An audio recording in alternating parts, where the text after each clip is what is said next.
어느 시골에 사는 할아버지 한 분이 계셨습니다. 할머니는 일찍 돌아가셨고 하나밖에 없는 아들은 멀리 떨어져 살고 있었습니다. 이 할아버지는 유달리 마음씨가 좋아서 동네 사람들조차 출근할 때도 할아버지에게 문안 인사를 드리고 퇴근할 때에도 문간에 나와 앉아있는 할아버지에게 잠깐씩 이야기를 나누고 돌아갈 만큼 그렇게 아주 사랑이 많은 할아버지이셨습니다.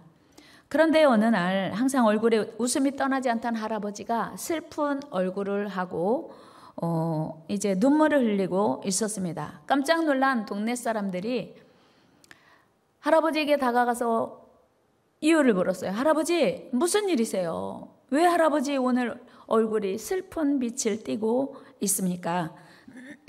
그러자 할아버지는 편지 한 장을 흔들면서 이렇게 말씀하셨습니다. 가슴이 아파서 그래. 그 편지는 다름 아닌 먼 곳에 있는 아들에게서 온 편지였습니다. 아버지께 도와달라는 내용의 편지였습니다. 아들 녀석에게 온 편지. 야, 이 녀석은 내가 공부도 시켜주고 지금까지 열심히 뒷바라지 했는데 또 달라고만 해. 사실 자식을 도와주고 싶지 않은 애비가 어디 있겠는가. 그런데 이 녀석은 한 번도 나에게 고맙습니다, 감사합니다라는 말은 하지 않고 도와달라고만 하니까 너무 가슴이 아파 라고 말씀하시면서 눈시울을 적시는 것이었습니다. 여러분, 아버지가 자식에게 바라는 게 무엇이 있겠습니까? 가장 큰 효도는요, 아버지 키워주셔서 감사합니다. 어머니 낳아주셔서 감사합니다예요. 중요한 건요, 부모님께 감사를 늘 표현하는 것이 진정한 효도라고 하는 거예요. 여러분, 진정한 효도는 선물을 드리는 것도 효도고 용돈을 드리는 것도 효도지만 끊임없이 감사합니다. 부모님 낳아주셔서 감사합니다. 키워주셔서 감사합니다. 이것이 진정한 효도라고 하는 거예요. 뿐만 아니고 부모님들은 자녀들에게 네가 있어서 엄마는 행복해. 네가 있어서 아빠는 행복해. 고마워. 그대 있음이에요. 자녀가 성공해서 고마운 게 아니고, 물론 자녀가 성공하면 더 고맙고 감사하지만 그냥 그대 있음에 감사한 거예요. 중요한 건 우리가 감사를 늘 표현하는 것이죠. 뿐만 아니고 우리가 함께 기도할 믿음의 동역자가 있고 함께 신앙생활할 믿음의 동역자가 있고 내가 어려울 때, 외로울 때, 힘들 때 나를 위해서 기도해주고 울어줄 수 있는 믿음의 동역자가 있는 것이 얼마나 감사한 일인지요. 우리 서로 한번 감사합니다 인사하겠습니다. 네, 우리 믿음의 동역자가 있는 게 참 감사한 거예요. 내가 어렵고 힘든 일이 있을 때 우리가 서로 어려움을 이야기하면서 어려움을 나눌 수 있는 건 참 큰 의지요. 또 우리에게 문제가 있을 때 함께 중보하며 기도하는 것도 참 감사할 일입니다. 더 나아가 우리를 여기까지 인도하시고 책임져 주시고 생명 주시고 은혜 주시는 하나님 아버지가 계셔서 감사한 일입니다. 중요한 것은 이제 이 모든 분들에게 우리가 감사의 마음을 가지고 또 감사의 표현을 해야 된다고 하는 것입니다. 사랑하는 여러분, 여러분의 마음속에 지금 이 시간 감사가 충만하십니까? 아니면 원망과 불평과 미움이 충만하십니까?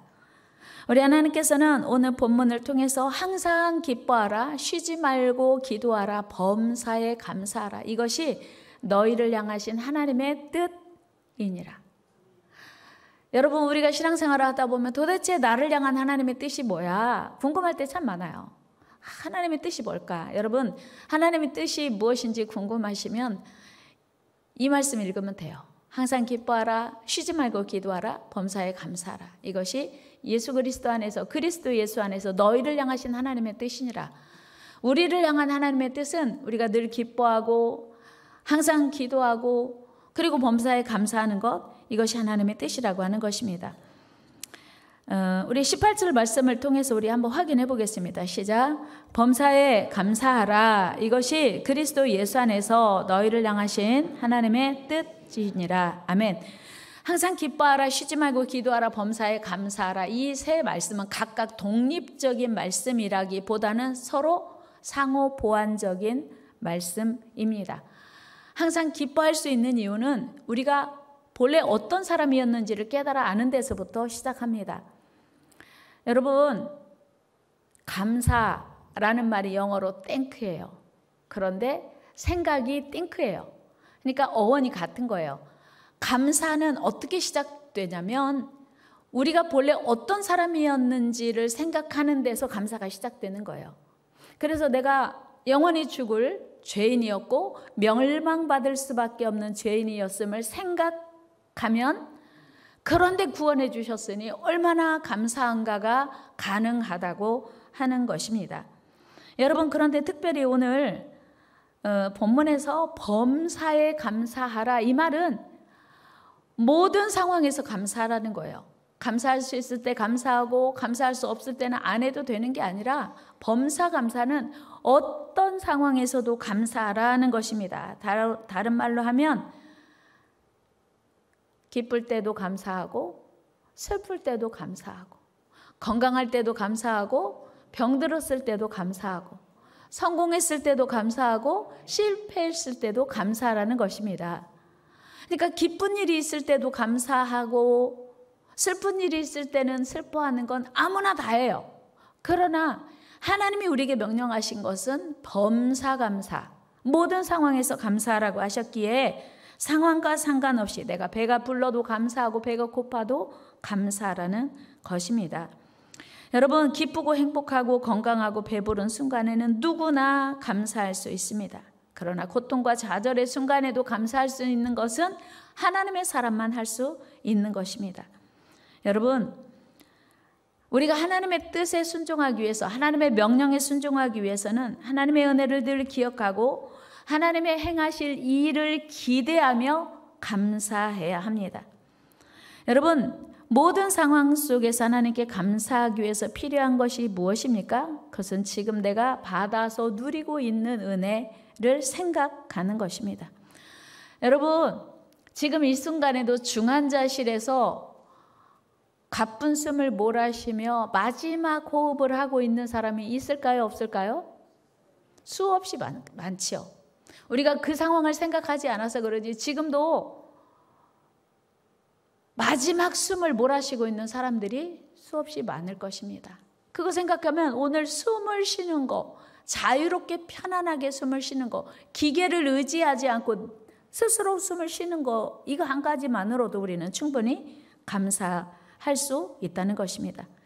다니엘 기도회 지난 금요일 저녁에 강사하셨던 강철호 탈북 선교사님의 말씀을 들어보니, 야, 진짜 평소에도 생각하고 있었지만 우리가 대한민국에서 태어난 게 얼마나 감사한지.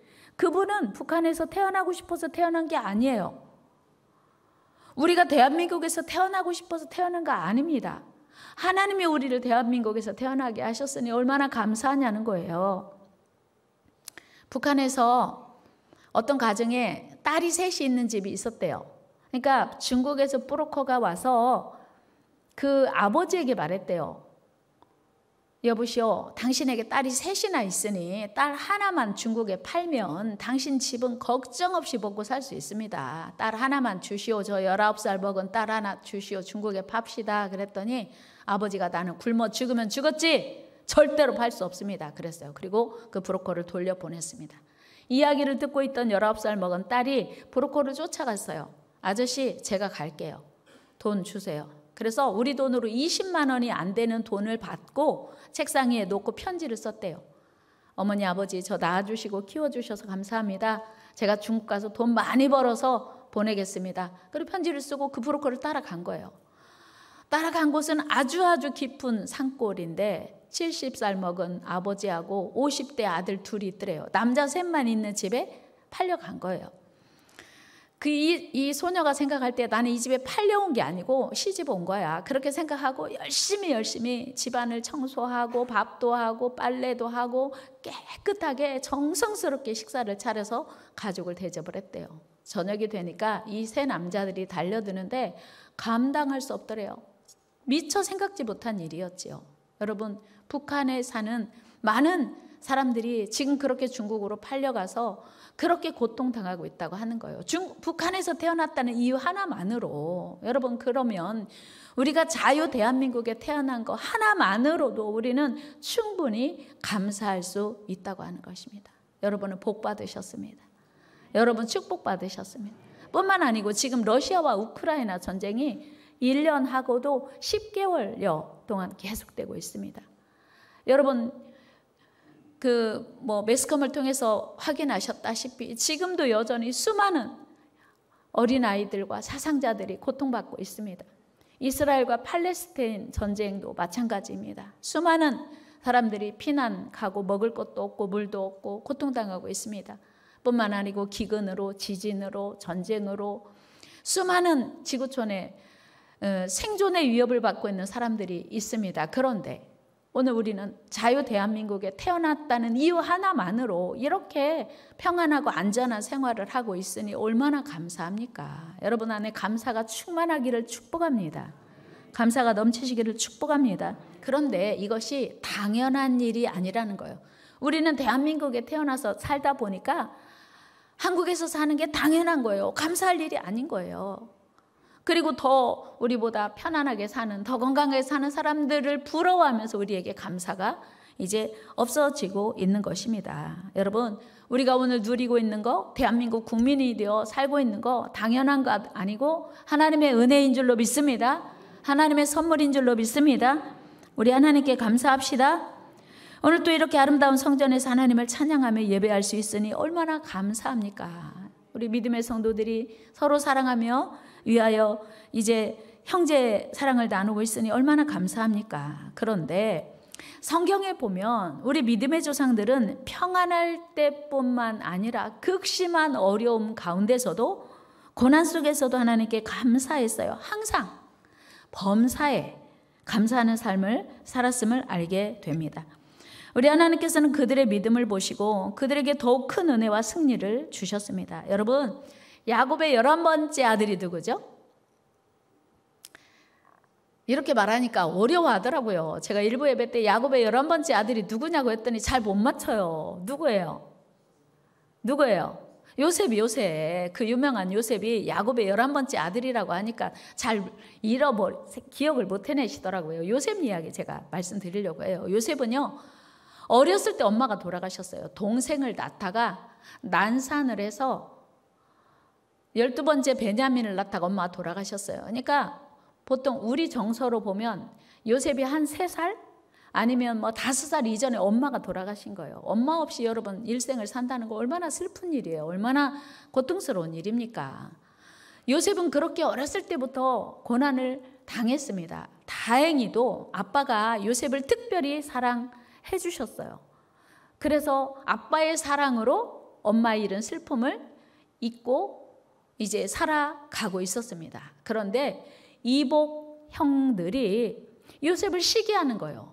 왜 요셉만 사랑하는가? 아빠는 요셉을 특별히 사랑하기에 아버지의 사랑을 우리가 뺏겼다, 이렇게 생각하고 요셉을 시기하고 질투하다가 어느 날 요셉을 이스마엘 대상들에게 은 20을 받고 노예로 팝니다. 우리 창세기 37장 28절 말씀 한번 같이 읽어요. 시작.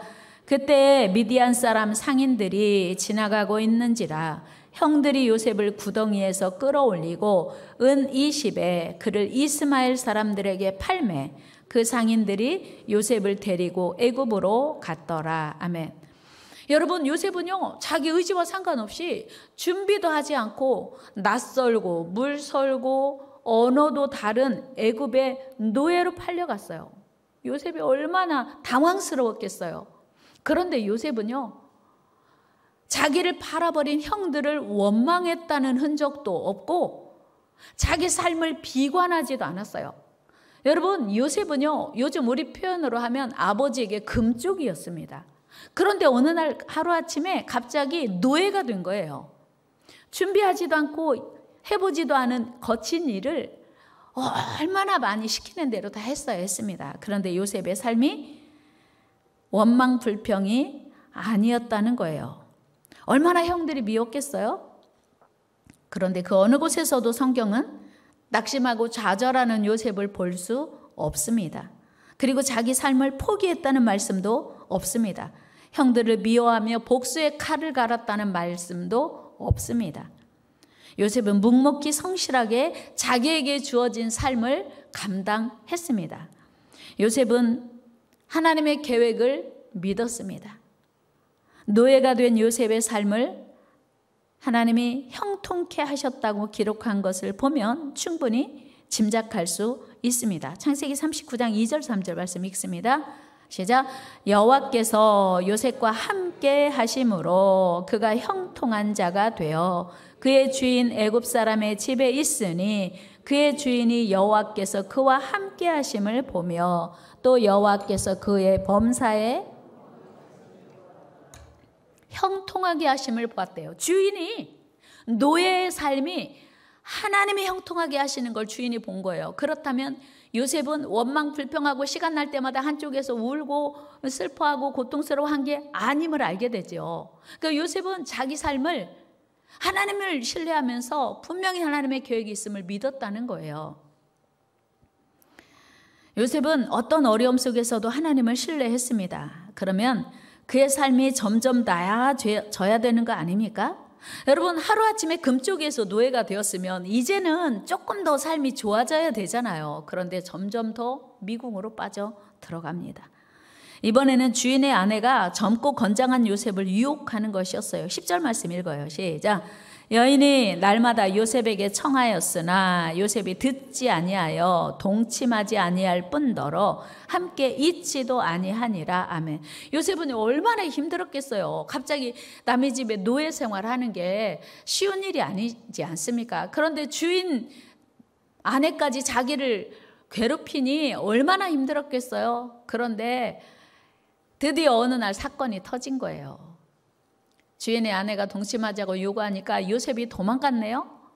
옷을 붙잡고 늘어지니까 옷 벗고 도망갔어요. 그랬더니 증거가 있다 하고 요셉을 강간 미수범으로 이제 감옥에 넣었어요. 애굽의 정치범 수용소가 갇히는 감옥에 들어갔습니다. 21절 우리 같이 한번 읽어볼까요? 시작. 여호와께서 요셉과 함께 하시고 그에게 인자를 더하사 간수장에게 은혜를 받게 하시며. 아멘. 여러분, 요셉이 감옥에 갔는데 거기서도 인정받게 된 거예요. 여러분, 상상되십니까? 요셉이 거기서 이를 부득부득 갈면서 이 주인의 아내를 내가 나가면 가만 안 둔다 하고 원망 불평한 게 아닌 거예요. 그 감옥에 들어가서도 23절도 한번 같이 읽어봐요. 시작. 간수장은 그의 손에 맡긴 것을 무엇이든지 살펴보지 아니하였으니 이는 여호와께서 요셉과 함께 하심이라. 여호와께서 그를 범사에 형통하게 하셨더라. 아멘. 요셉은요, 감옥에 들어가서 이를 부득부득 갈면서 그 주인의 아내를 원망한 게 아니고 성실히 자기에게 주어진 일을 했어요. 요셉은 정말 대단하지 않습니까? 이게 하나님의 사람의 모습이에요. 그래서 거기서도 형통했다고 성경은 말씀합니다. 여러분, 요셉의 삶을 한번 돌이켜보면 어려서부터 그 무엇 하나 평탄하지 않았음을 알게 돼요. 풀리는 일이 없었습니다. 꼬일 대로 꼬인 것이 요셉의 삶이었습니다. 보통 사람 같으면 요셉은 어렸을 때부터 눈물과 한숨 지으며 살았어야 돼요. 그리고 아무런 잘못도 없이 말도 안 되는 억울한 누명, 더러운 죄목으로 감옥에 갇혔으니 얼마나 억울하겠어요. 얼마나 삶이 괴롭고 고통스러웠겠습니까? 그러나 요셉은 그 어떤 순간에도 하나님을 향하여 원망하지 않고 자기를 감옥에 보낸 사람, 그 주인의 아내도 주인도 원망하지 않았습니다. 불평하지도 않았어요. 오히려 요셉은 하나님을 의지하고 신뢰했습니다. 물론 성경에는 요셉이 모든 상황에서 감사했다, 범사에 감사했다 이런 기록은 없습니다. 그러나 보통 사람 같으면 감당하기 어려운 시련 속에서도 원망불평하지 않고 하나님을 신뢰하고 하나님을 의지하고 하나님을 바라봤음을 확인할 수 있습니다. 감옥에서 만난 그 왕의 술 맡은 관원에게 이야기할 때에 자기 억울함을 호소한 것이 아니고 막 분통 터진다고 호토로한 것이 아닌 것을 보면 짐작할 수 있어요. 우리 40장으로 가봅시다. 15절 시작. 나는 히브리 땅에서 끌려온 자요 여기서도 옥에 갇힐 일은 행하지 아니하였나이다. 아멘. 이 말을 막 소리 지르면서 한 것 같아요. 조용조용히 한 것 같아요. 조용히 한 것 같잖아요.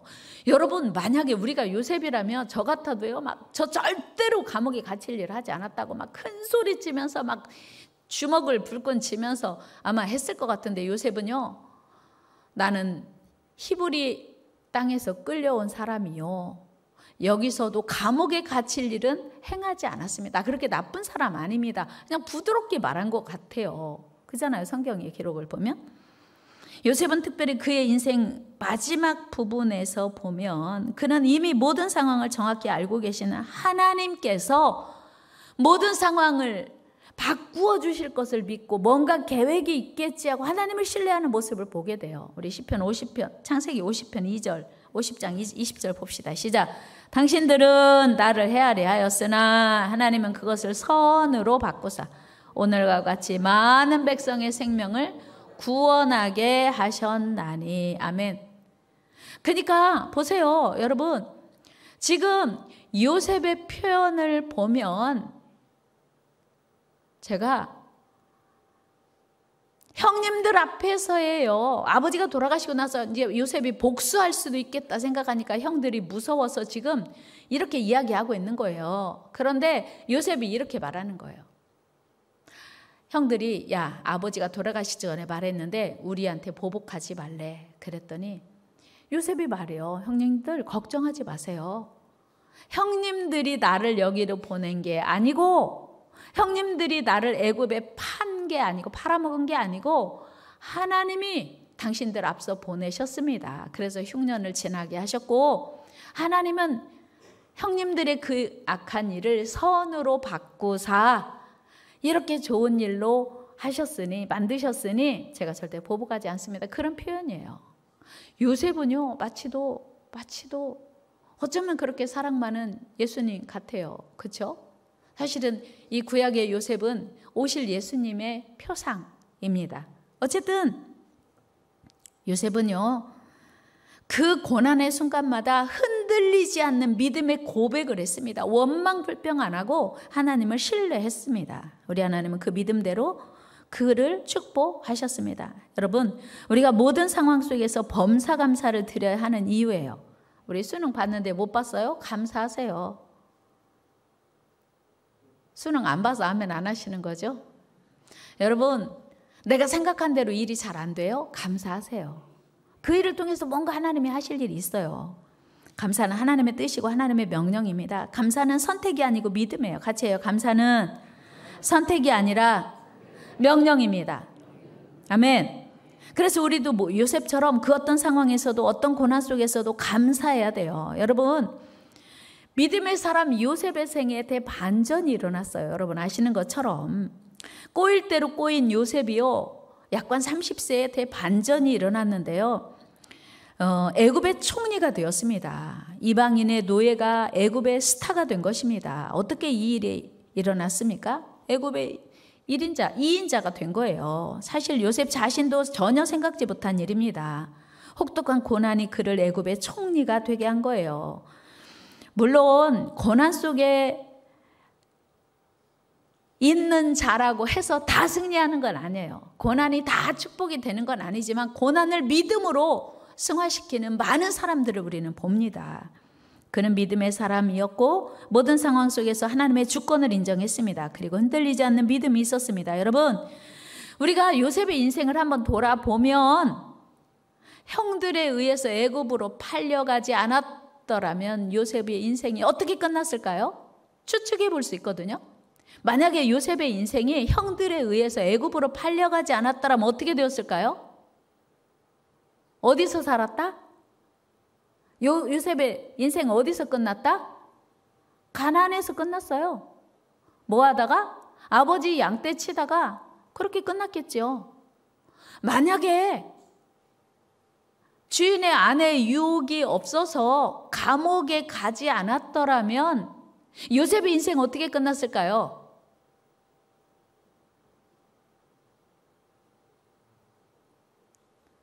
보디발 집에 노예로 요셉의 인생은 끝났을 거예요.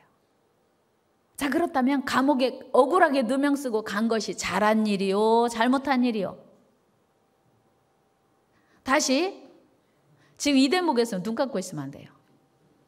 요셉이 억울한 누명 쓰고 정치범이 수용되는 그 감옥에 간 것이 잘한 일이요, 잘못한 일이요? 잘한 일이요. 그럼 우리 다 감옥 갈까요? 그럴 필요는 없지만 우리가 당한 어려움을 충분히 하나님을 신뢰하고 감사하면 하나님이 바꾸실 거라는 거예요. 요셉에게 그 믿음이 있어. 선으로 바꾸셔. 그러니까 만약에 요셉이 형들에 의해서 팔리지 않았더라면 흉년에 부모님을 먹여 살릴, 애굽을 살릴 그런 일도 못했을 것이고, 억울하게 누명 쓰고 감옥에 가지 않았더라면 바로 왕 앞에 갈 수 있는 기회가 없었을 것이니 감옥에 간 것도 충분히 감사할 일입니다.